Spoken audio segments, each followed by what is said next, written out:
Assalamualaikum warahmatullahi wabarakatuh.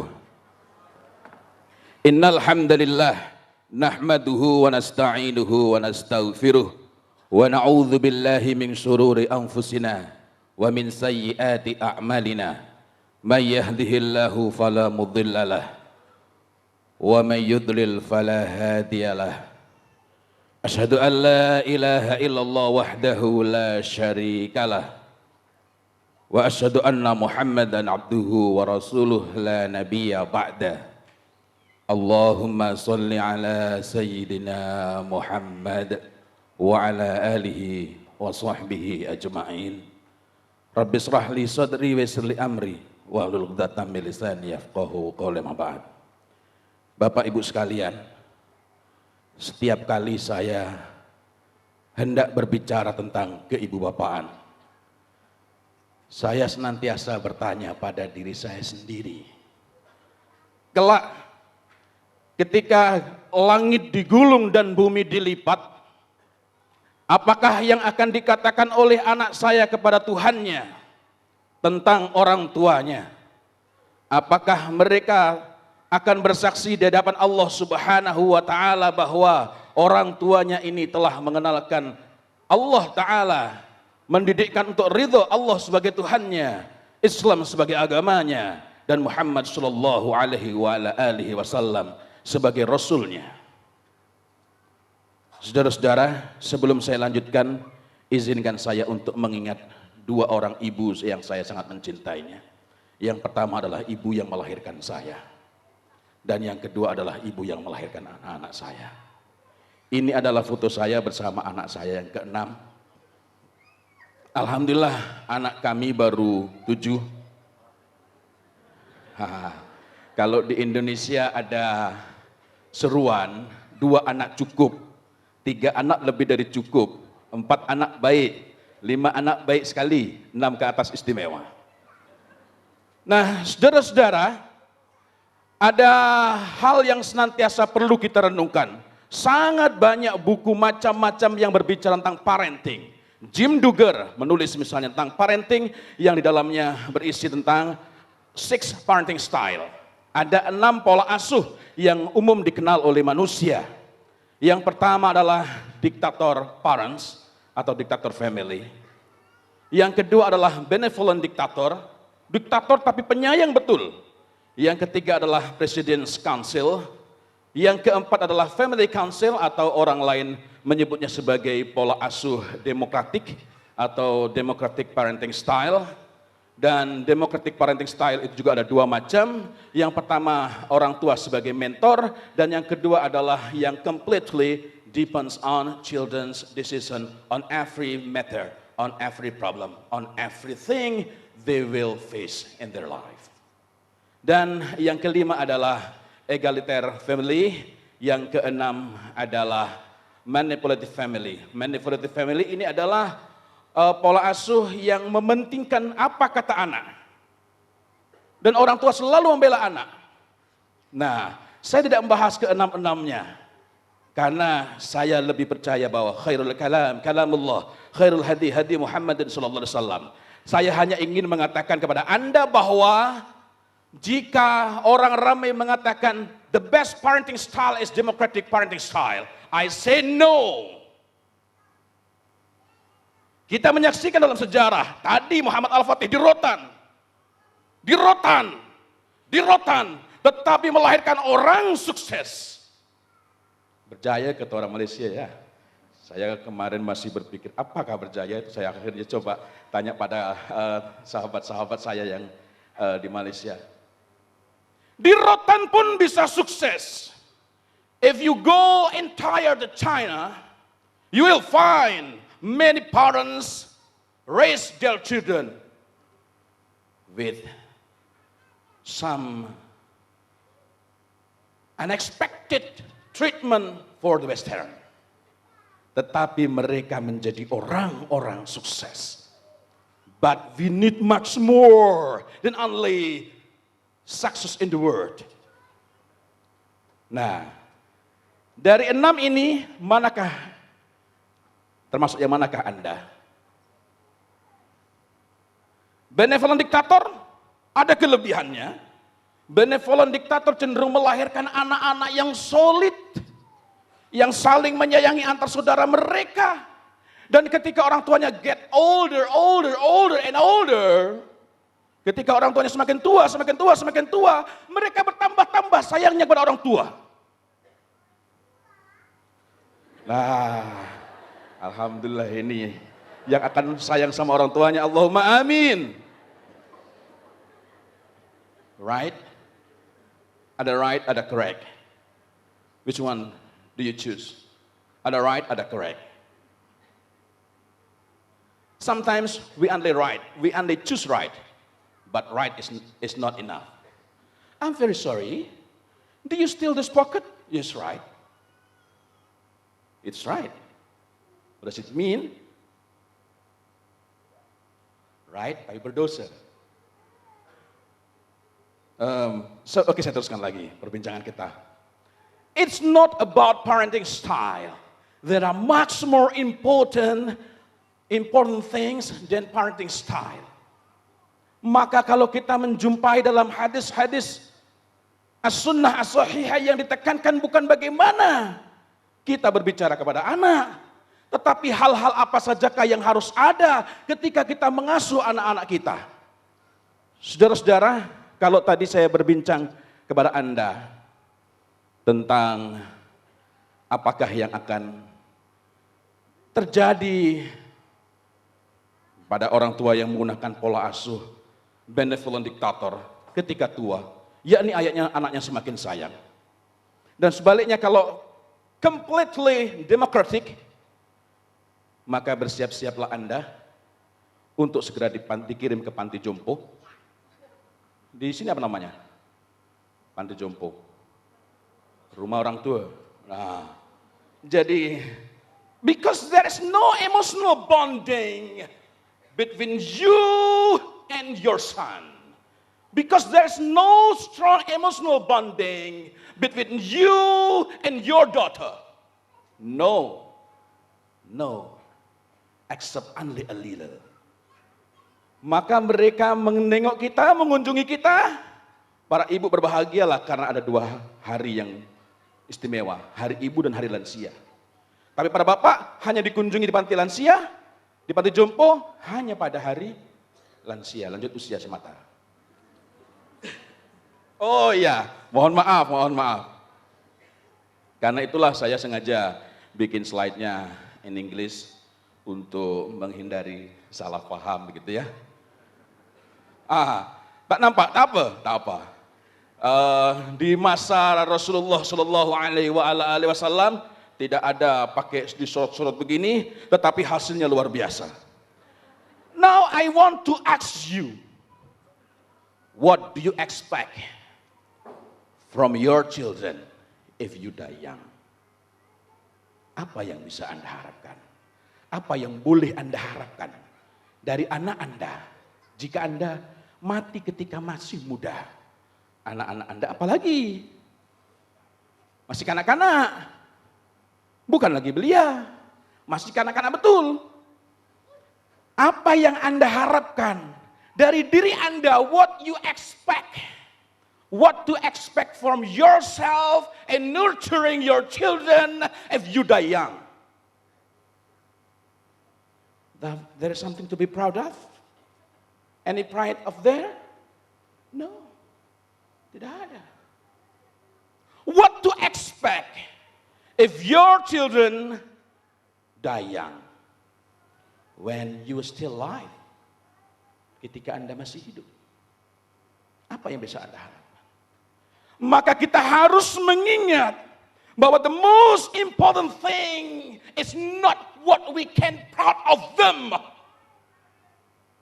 Maka hal terpenting yang harus kita ingat adalah bukan apa yang paling bisa menjadikan kita bangga, yang paling boleh membuat kita berbangga pada mereka di dunia ini.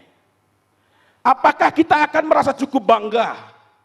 Apakah kita sudah layak untuk merasa bahagia jika kita melihat anak kita rajin betul ibadahnya, sujudnya lama, berdoanya panjang-panjang?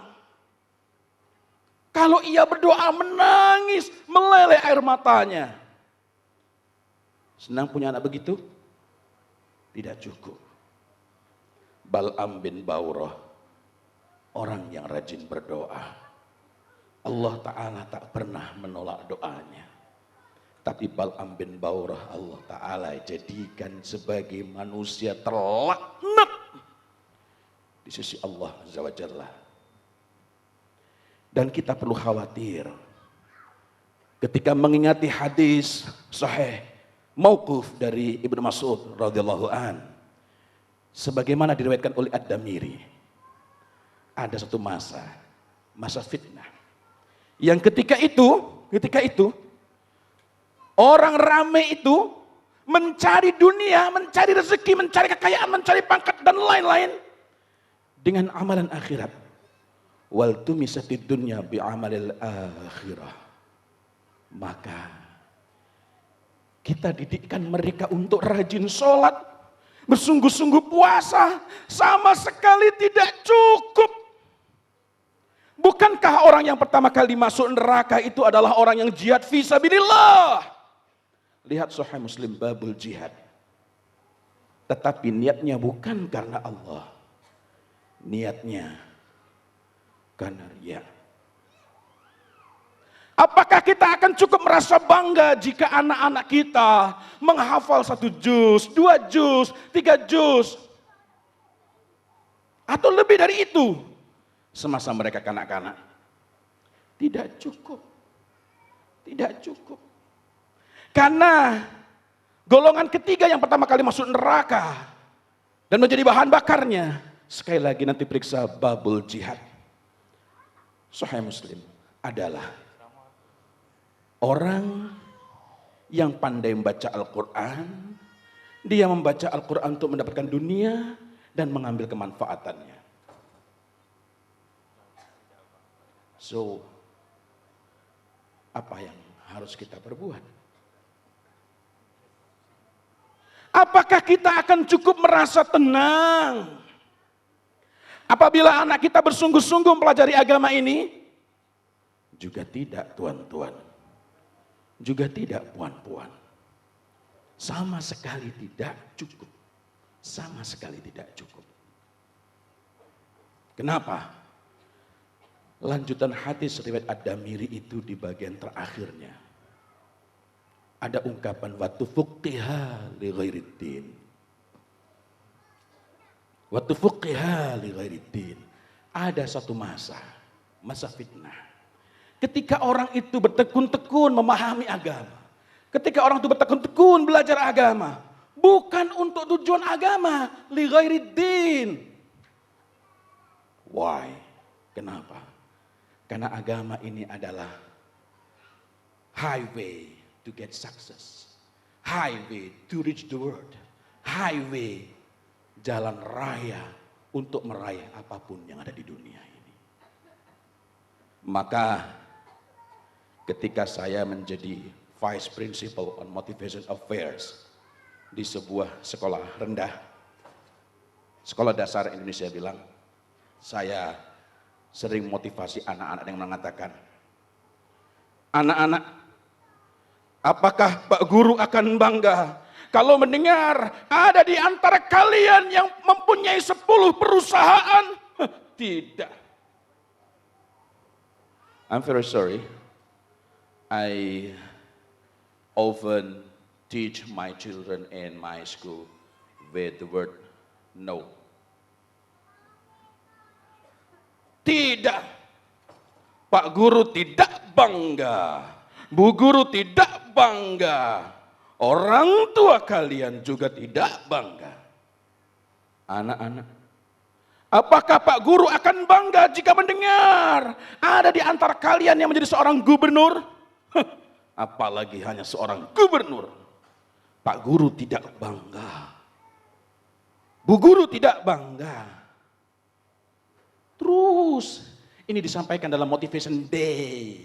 Motivation Day itu sehari penuh no lesson, action, motivation, and religion. Jadi orang kaya tak bangga jadi pejabat. Kalau pejabat di sini apa ya? Karena di sini pejabat juga ya. Tak bangga, jadi pengusaha tak bangga. Mereka mulai bingung. Maka kita katakan, anak-anak sekolah ini, Pak Guru, Bu Guru, dan seluruh yang ada di sekolah ini baru akan merasa bersyukur kepada Allah jika mendengar siapapun di antara kalian, jadi apapun kalian, yang merasa ditunjuk begitu kadang.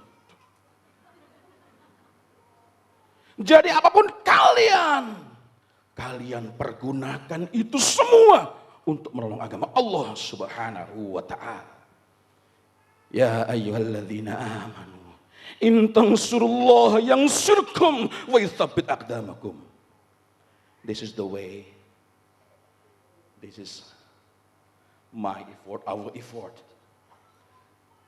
to build their belief to Allah. Tanamkan dulu yakinnya kepada Allah sebelum mengajarkan kepada mereka. Jundub ibn Abdullah radhiyallahu an, seorang sahabat Nabi, berkata kepada generasi tabi'in, kami belajar iman sebelum belajar Al-Quran. Lalu kami belajar Al-Quran. Dan ketika bacaan kami bertambahlah iman kami. Ini generasi sahabat radhiyallahu anhum wa radhu'an.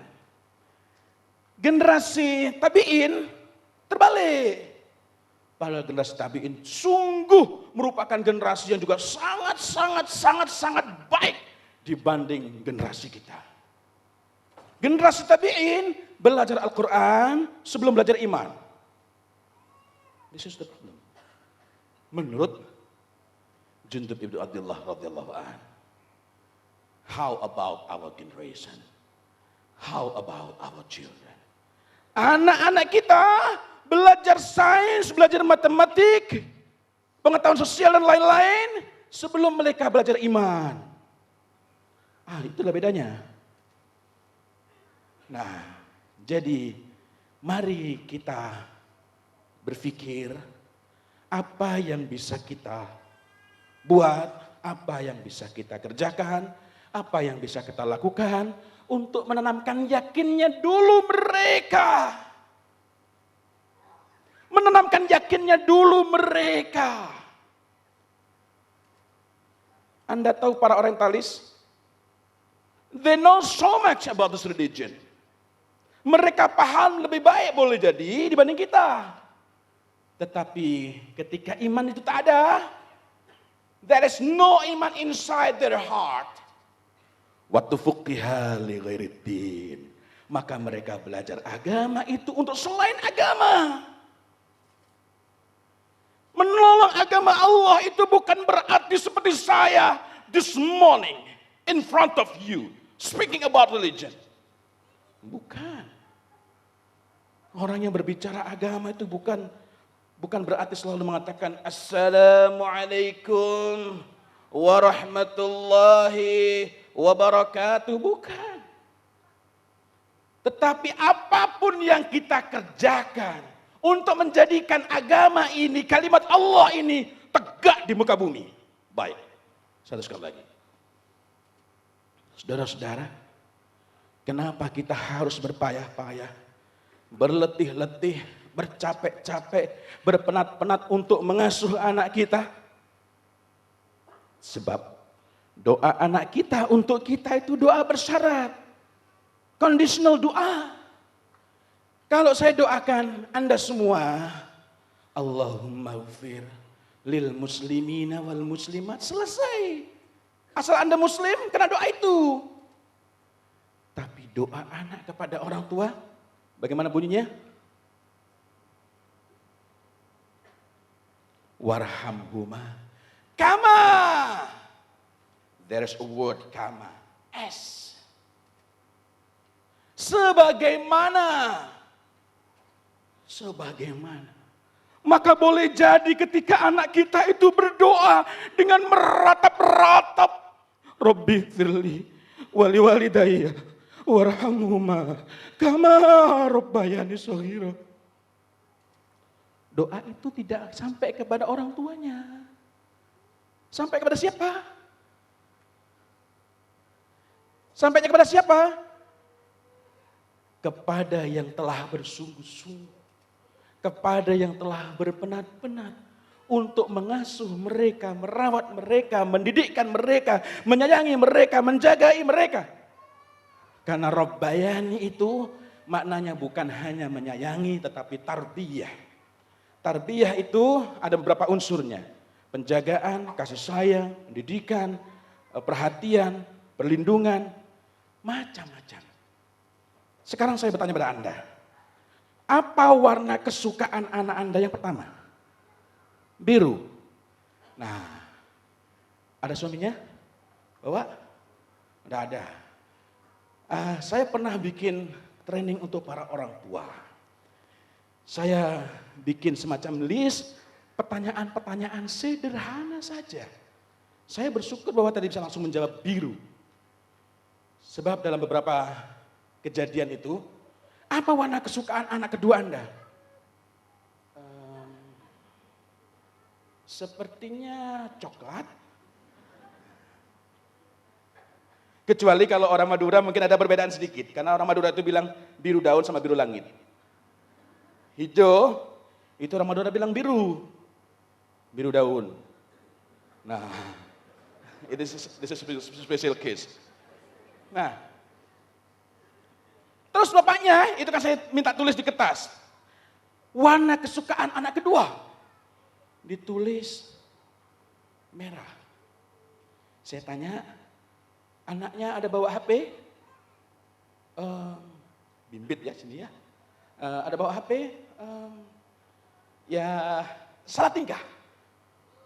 Do you understand what sign is this? Anda paham ini tanda apa ketika dia salah tingkah? Ada nomor telepon pembantu? Dikasihnya. Saya tanya pembantunya, warna kesukaannya apa? Bukan coklat, bukan merah. Hijau. Telepon anaknya. Warna kesukaannya apa? Hijau.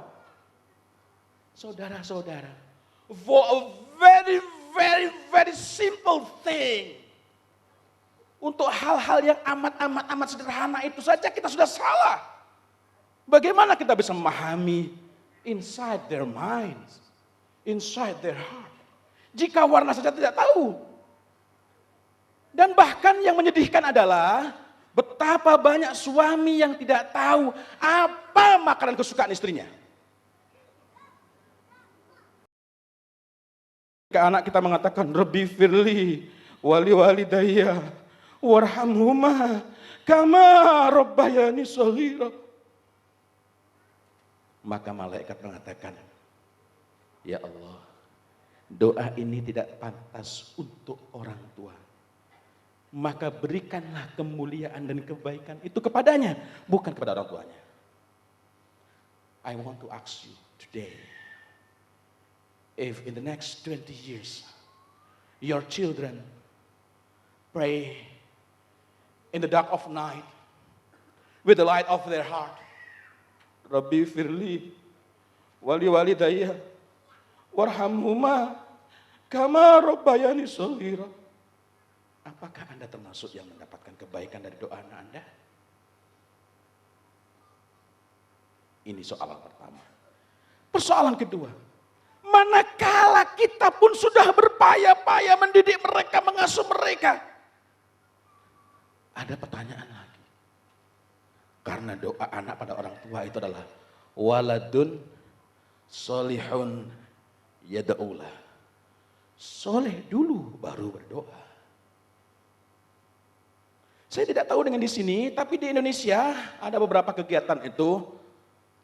Ketika orang tua meninggal, dia kumpulkan orang berdoa. Yang pimpin doa. Saya juga risau, betulkah dia berdoa atau mengomel saja? Sementara yang di belakang cuma begini, amin, amin, amin.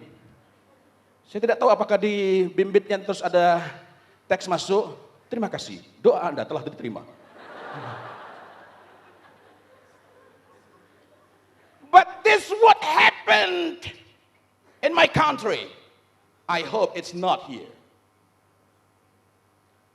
Nah, the same. Itu berarti pekerjaan bersama kita itu. Yang berdoa pun bukan berdoa dengan sungguh-sungguh dengan lafaz yang jelas. Bukan. Tapi banyak yang mengatakan, Allahumma ighfir lil muslimin wal muslimat wal mu'minin wal mu'minat. Menghadap raja saja kita harus sopan.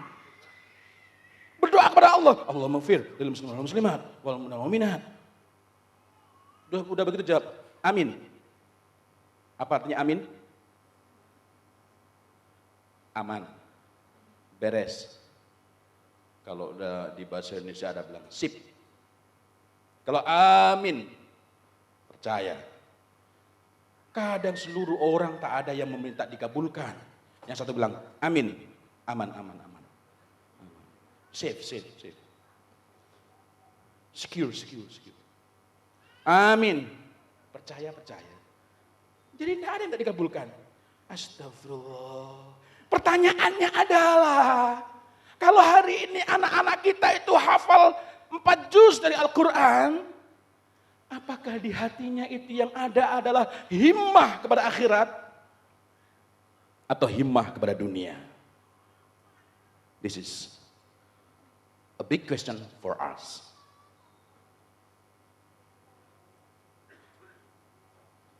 Nah, apa yang perlu kita pikirkan sekarang? Ada iman yang perlu kita semai. Tapi iman itu tidak dapat tumbuh dengan subur. Benih iman itu tidak dapat tertanam dengan kuat di hati anak-anak kita. Kalau mereka kita besarkan, kalau mereka kita asuh. If we nurture them. Jika kita mengasuh mereka, membesarkan mereka tanpa kasih sayang. Aqra' bin Habis At-Tamimi berkata kepada Rasulullah SAW, aku punya 10 orang anak, tapi tidak ada yang satupun yang pernah aku cium. Ini dikatakan oleh Aqra' bin Habis At-Tamimi ketika Rasulullah SAW mencium cucunya. Maka kata Rasulullah SAW, apa dayaku jika Allah mencabut kasih sayang dari hatimu? Nah, pertanyaan saya, hari ini siapa yang sudah mencium anaknya? Tolong pertanyaannya, terutama ketika anaknya sudah besar, sudah SD, sekolah rendah, TK, bukan bayi ya. Karena kalau bayi itu terlalu sekali kalau tidak pernah menciumnya ya. Nah, tapi tadi alhamdulillah ada yang raise hand. Rasulullah SAW suatu ketika menggendong Umamah binti Zainab, cucunya masih kecil, sembari sholat, ketika melakukan sholat. Ketika ruku, diletakkan anaknya. Ketika berdiri lagi, diambil lagi. Sujud, diletakkan. Rasulullah SAW juga pernah memendekkan sholat, karena ada bayi menangis di belakangnya, dan sesudah itu bukan Rasulullah mengatakan, besok jangan ajak lagi anakmu. Bukan.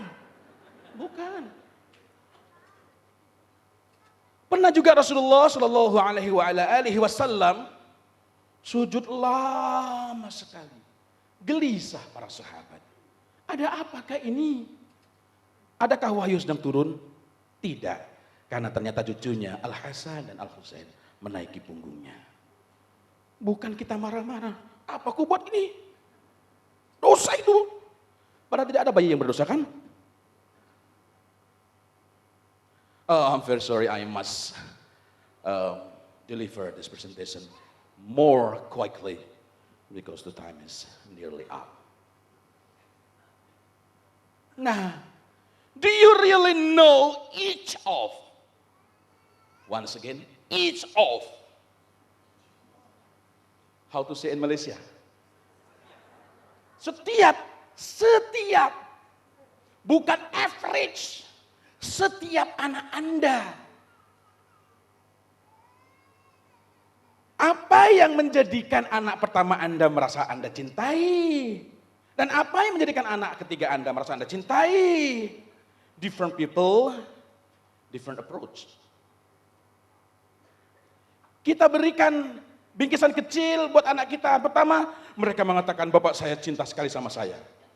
Tapi anak ketiga, itu juga Bapak berikan buat kakak. Nah, anak ketiga lebih merasa dicintai kapan itu? Manakala kita mau menemaninya belajar. Itu dia lebih rela barang dikasihkan saudaranya asalkan bapaknya mau menemaninya. No. The second. Do you really understand? Betulkah Anda atau apakah Anda sungguh-sungguh memahami? Yang pertama tadi hanya sekedar mengetahui. Do you really understand each of your children? Sudah betul-betul paham anak kita masing-masing? Kalau belum, sepertinya kita masih perlu bertanya pada diri kita. Kalau misalnya esok kita mati, bagaimana kita dapat bertanggung jawab di hadapan Allah Subhanahu wa taala? Do you love them? Anda mencintai mereka semua?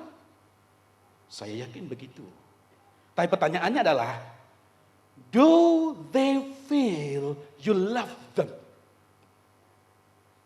Betapa banyak anak yang merasa tidak dicintai oleh orang tuanya, padahal orang tuanya mencintai sangat kepada mereka. Nah, it means that. Ini artinya bahwa kita perlu belajar al-ilmu qabla al-amali wal qawli.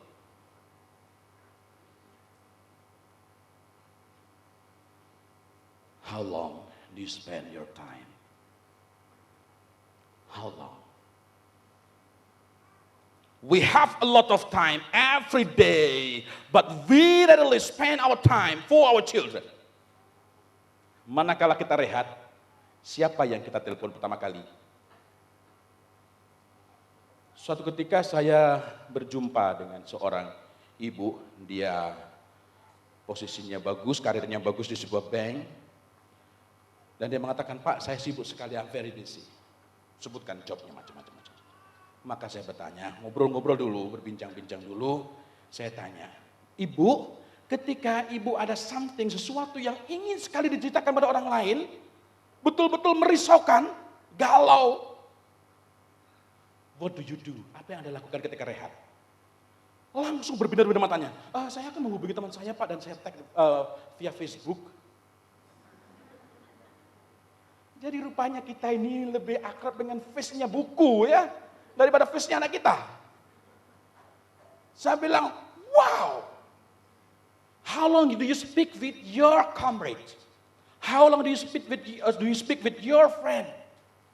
Tak lama, kira-kira 20-30 menit. Wow, coba seandainya Anda menggunakan waktu itu untuk menelpon 3 anak Anda. Masing-masing mereka dapat 10 menit. Mereka akan merasakan, mereka akan menemui pengalaman yang tak terlupakan. Sangat berbeda, kita sengaja menelpon mereka, intentionally to speak with them, dengan kebetulan saja. Nah, kadang-kadang kalau saya menelpon ke rumah, Assalamualaikum, yang jawab anak saya yang ketiga namanya Hasanin. Oh, Hasanin ini. Maka bincang-bincang setelah itu saya bilang, maaf nak, bisa kalau bisa di sini apa? Boleh ya? Boleh dipanggilkan Hasanin, padahal itu dia sendiri. Kenapa saya buat ini? Agar dia merasa bahwa ini bapaknya sengaja dengan niat menelpon dia. Dan surprise, ini kan Hasanin, aku Pak. Beda kan? Beda. By intention. Sholat, tidak by intention. Tak ada nilainya. Tak ada nilainya. Tak enak pula sholat, tidak sholat sendirian. Karena yang lain sedang sholat. Nah, spending time is very different from having time. Nah, don't be penny parents. Ada anak menangis, nih. Ada anak menangis, nih. Ada anak komplain, nih. What money can buy? Money can buy smile, but not warmth. Money can buy smile, but not security. I often fly with Malaysia Airlines, Singapore Airlines, Emirates, Garuda Indonesia. They always greet me with smile, but none of them, tidak ada satupun senyum mereka itu yang asli. Nggak ada. Senyumnya manis karena terlatih. Senyum yang asli itu ada guratan di sini, dan ada lipatan di sini. Nggak ada. Sama dengan kita, ketika berfoto, kita bisa senyum yang alamiah, tapi tidak asli. Mau tahu cara yang mudah? Ketika di fotografernya sudah bilang, 1, 2, 3. We don't give any smile, but we sound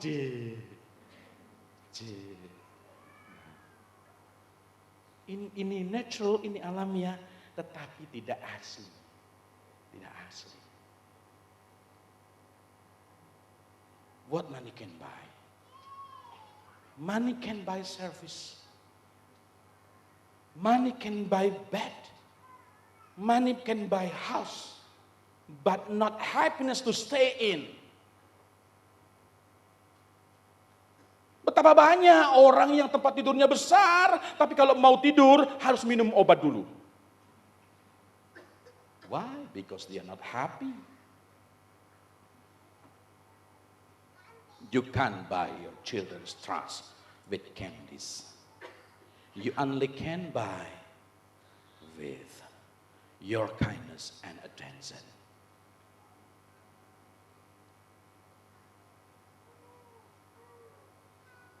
My question is, if there is no trust, can you ask their respect?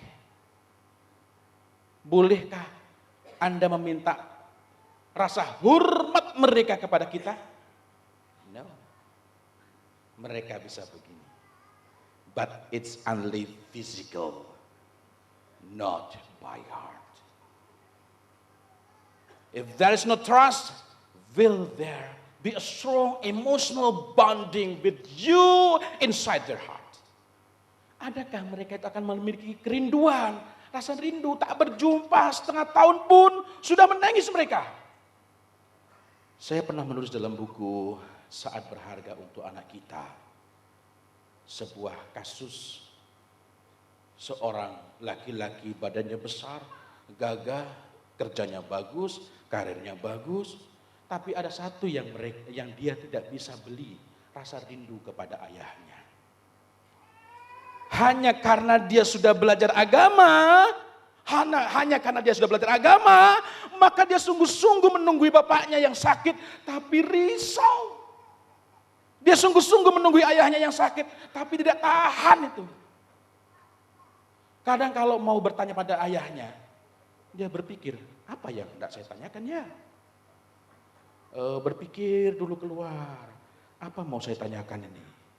Baru kemudian mendekati ayahnya, bertanya. Setelah dijawab, mau tanya apa lagi? Why? Because there is no emotional bonding between him and his father. We can go together with our children. But is it togetherness? Very different. Very different. It's completely different. Kita bisa sama-sama tertawa di rumah, tapi bukan tertawa bersama. Ayahnya di ruang depan menonton Mr. Bean. Nah, ibunya di ruang tengah menonton Mickey Mouse karena masa kecil kurang bahagia. Anaknya yang di belakang sedang bercanda dengan temannya melalui galaksi Ace yang dia milikinya. Dan pas kebetulan, at the same time, ada yang sama-sama membuat mereka tertawa. Mereka sama-sama tertawa, tapi bukan tertawa bersama. how often we have physical closeness, but there is no attachment, no emotional closeness. Saudara-saudara, ingin berbincang lebih panjang, tapi waktu tak lagi mengizinkan. Surah ayat ini baca dan renungi, baca dan renungi. Di rumah bukalah tafsirnya, pelajari, lalu bertanyalah pada diri sendiri. Kira-kira apakah kita ini akan termasuk yang diseru oleh para malaikat kelak di yaumil qiyamah dengan udkhulul jannah antum wa azwajukum tuhbarun. Kira-kira apakah kita ini termasuk yang diseru oleh para malaikat dengan perkataan salamun alaikum bima sabartum. Kita ingin anak-anak kita berjaya. Tapi lebih penting lagi adalah kita ingin anak-anak kita selamat dunia dan akhirat. Selamat dunia akhirat, membawa mereka berjaya dunia dan akhirat, memerlukan kesabaran dan keikhlasan. Sabar mengantarkan kita kepada kejayaan. Ikhlas mengantarkan kita pada keselamatan. Demikian, terima kasih.